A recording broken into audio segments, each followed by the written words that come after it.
I've got a message for you. Don't quit. Not today. Yeah, you're tired, I get it. Halfway through the week, worn down, and feeling like you're pouring effort into a busted bucket. But you're closer than you think. That tired feeling doesn't mean you're failing.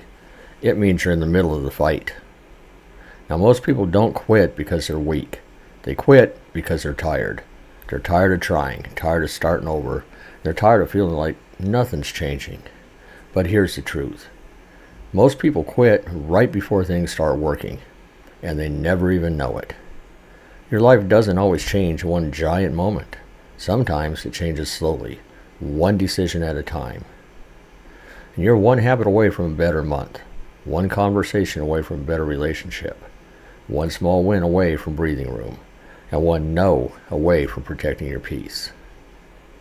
The reason it feels like you're not moving is because you're probably measuring your life only by desired results, instead of acknowledging the fact that you're still fighting. Progress doesn't feel like progress when you're in it. It feels slow. It feels pointless. It feels like you're doing all this work for nothing. But small raindrops fill the ocean, and your effort, it is adding up.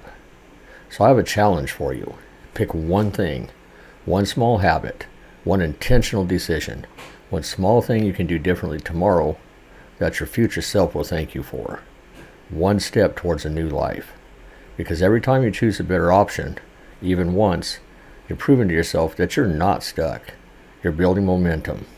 You're building discipline. You're building the life that you want and deserve.